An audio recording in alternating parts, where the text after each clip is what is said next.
네, 이항영의 월가이드 시간입니다. 변화가 뚜렷하게 보였던 간밤 미증시 분석해 보겠습니다. 이항영 위원님 나오셨습니다. 안녕하십니까? 네, 안녕하세요. 빗길 뚫고 잘 오셨어요? 네. 예, 엄청납니다. 새벽에요. 예, 오늘의 인사이트 살펴봅니다. 네, 나스닥 급락, 다우지수 반등. 다우는 사흘째 사상 최고치로 이어갔습니다. 다만 나스닥과 S&P 500 지수는 오전부터 급락을 시작했고 필라델피아 반도체 지수 7% 급락입니다. 앞서서 저희 뚜렷한 차별화가 이 정도로 나타난 게 1999년 이후에 처음이라고 하는데 예, 이렇게 편차가 큰 이유 어디에서 찾을 수 있을까요? 네, 맞습니다. 오늘은 몇 가지 사건이 좀 복합적으로 좀 이루어진 날이죠. 다만 큰 틀에서 보면 워낙 주식시장이 계속해서 쉼 없이 달려왔다는 것이 문제를 출발해야 될 것 같고요.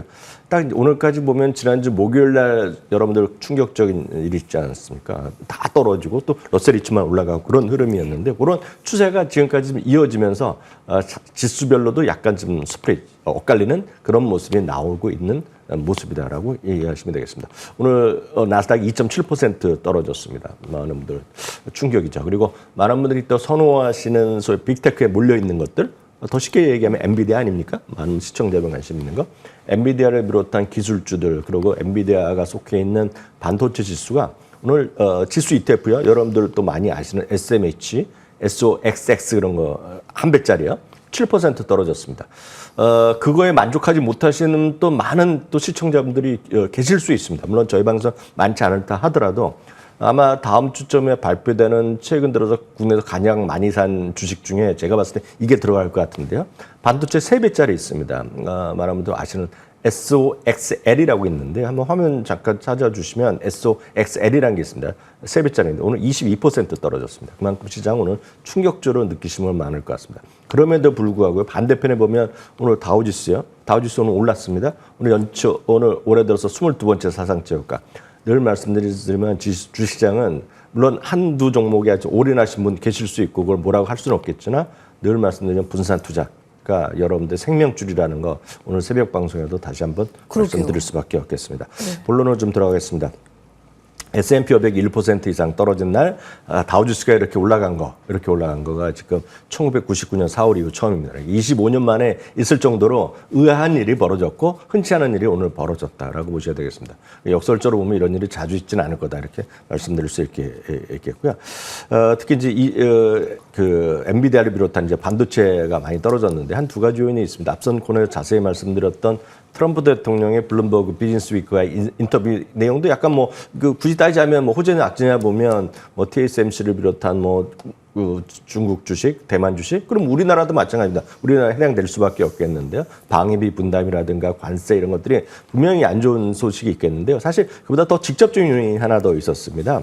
뭐냐면 저도 사실 처음 들었던 법안이 하나 있습니다. 뭐냐면 FDPR이라는 규정이 있는데요. 이게 1959년에 제정됐고요. 이게 어느 쓰였는지도 저는 잘 모르겠습니다. 이 규정에 의해서 지금 미국 바이든 행정부, 이건 트럼프가 아니라 바이든 행정부에서 지금 중국에 수출하는 수많은 또 기술 기업들에 대해서 직접적인 제한을 좀 더 강화할 수 있다는 얘기가 오늘 이제 블룸버그에서 큰 뉴스가 났습니다. 그것이 바로 ASML과 일본의 도쿄 일렉트론이라는 곳에서의 소스를 인용한 겁니다. 또 그래서 이 내용은 지금 바이든 행정부에서도 코멘트를 안 하고 있고요. 이들 기업들도 얘기를 코멘트를 안 하고 있는데 이 두 해당 기업의 그런 연락을 받았다는 두 기업의 내부 소스를 인용해서 블룸버그가 역시 단독을 때렸고요. 그런 뉴스들이 다른데 인용하고 있다라고 보셔야 되겠는데 뭐냐면 실제로 구체적으로 이겁니다. 어떤 제품이 됐건 미국 기술을 사용해서 제품을 만들어졌을 경우에는 미국 정부가요.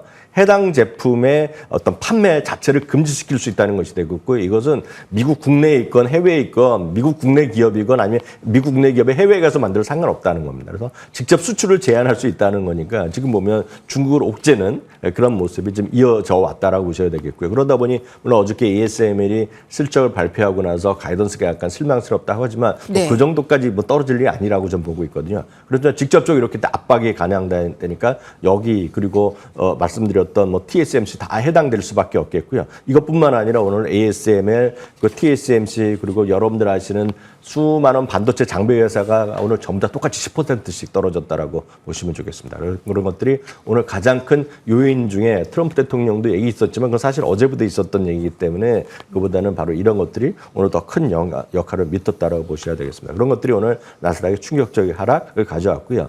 반면에 오늘 같은 경우에도요. 오늘 금융주 같은 거 올라갔고요. 리츠 같은 거 올라갔습니다. JP모건, 물론 JP모건 또 일부는 이렇게 얘기합니다. 어저께 트럼프 대통령의 그런 기자 단독 인터뷰에 뜬금없이 제이미 다이먼 회장을 재무장관 시킬 수 있다 이런 얘기하고 있는데 이거 현실화될지 안 될지 모릅니다. 왜냐하면 제이미 다이먼 회장은 유명한 민주당 인사하고요.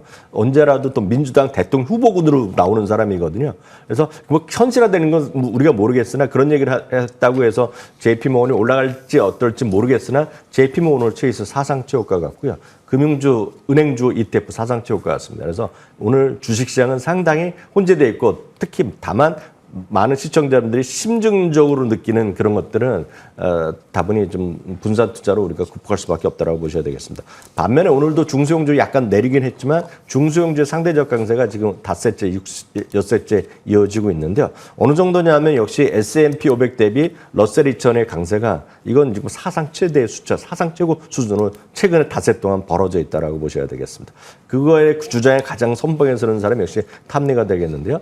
연말까지요. 연말까지 50% 상승할 수 있고 빠르면 10주 안에 앞으로 7, 8주에서 10주 안에 40%가 더 올라갈 수 있다. 그러니까 지금 한 10% 올라갔기 때문에 한 30% 더 올라가고 있다는 주장을 하고 있는데요. 그것은 가장 큰 이유는 중소형주가 상대적으로 저평가되어 있고 과매도되어 있다라는 얘기를 하고 있고 금리가 내리기 시작하면 가장 가장 큰 혜택을 보는 것은 역시 어제도 말씀드렸다시피 중소형주 그리고 좀 약간 돈이 부족한 기업들인데요.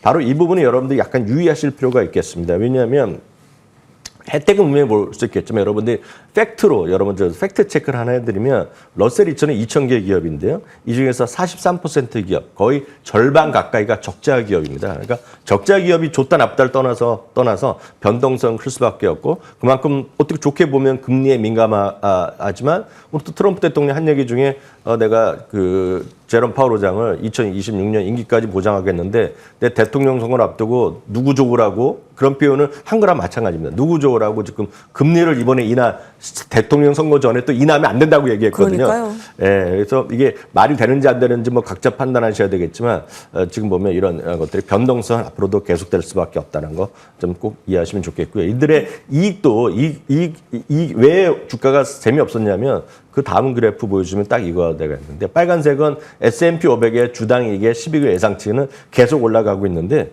지금 러셀 2000은요. 이게 2021년 수준을 아직 못 가고 있습니다. 그래서 이익이 상당히 좋지 않다라는 것들. 다만 그럼에도 불구하고 반등하는 것도 뭐 그렇게 뭐 일리는 있다라는 정도 이해하시면 되겠습니다.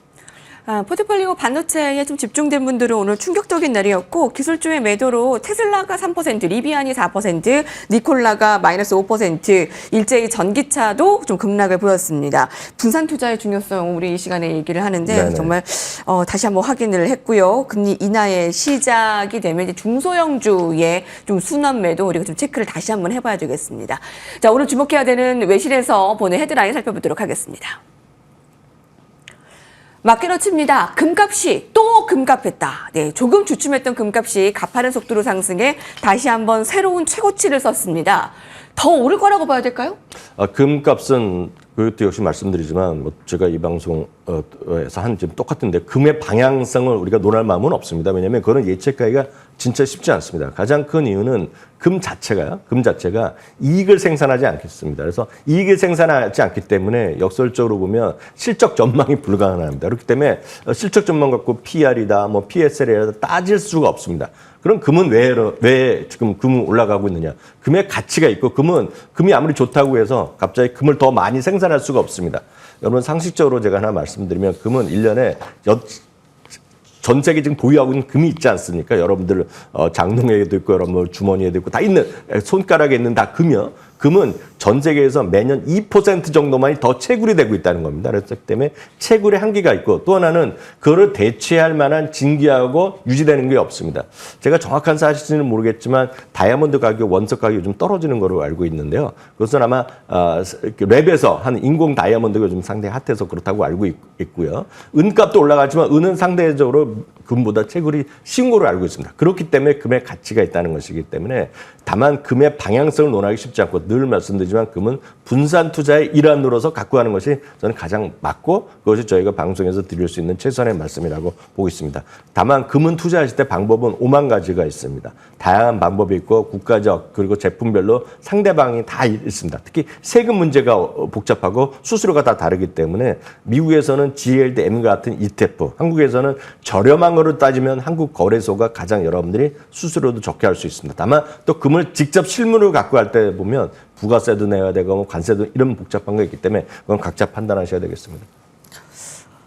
예, 자, 금값 살펴봤습니다. 자, 다음 헤드라인 살펴보죠. CNBC에서 모건 스탠리 보고서에 주목해 기사를 냈습니다. 애플이 최고의 초이스다. 예, 오늘 기술주들의 투매가 나타났는데 모건 스탠리에서 꼽은 최고의 종목은 애플에 대한 것이었습니다. 모건 스탠리의 시선대로 좀 애플은 더 할 수 있을 거라고. 그러니까 빅테크 하면 또 애플도 다 뭐 안 좋다고 할 수 있다고 네네. 얘기하지만 한번 말씀드린 적이 있는데 팀 쿡이랑 또 그 트럼프 전 대통령과는 또 친한 거로 알려져 있습니다. 그래서 예전 대통령 시절에 직접 공장에 가서 그 당시에 한 6,000달러 되는 정도 또 PC도 또 선물 받고 뭐 이렇게 갖고 뭐 칭찬했는데요. 이번에도 어저께 비즈니스 그 블룸버그 인터뷰에서 이런 얘기를 했습니다. 팀 쿡은 정말 또 지상 최대의 또 경영자 중에 한 명이라 또 칭찬을 해놨거든요. 그러니까 그런 것도 있다라고 보셔야 되겠고요. 다만 그런 거랑 상관없이 어제는 루프 캐피탈에서 얘기한 걸 전해드렸는데 오늘 모건 스탠리도 지금 아이폰의 업그레이드가 엄청날 것이다. 얘기를 하고 있습니다.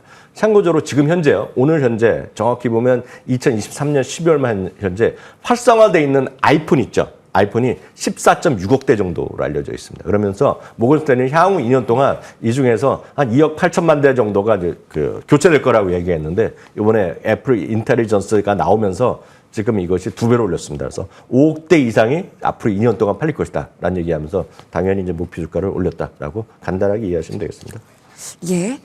지금 이제 애플의 좀 출하량 증가되는 부분도 살펴봐야 되겠지만 트럼프와 팀 쿡과의 관계도 좀 살펴볼 필요가 있어 네네. 보이네요. 네. 예, 마지막 헤드라인 보겠습니다.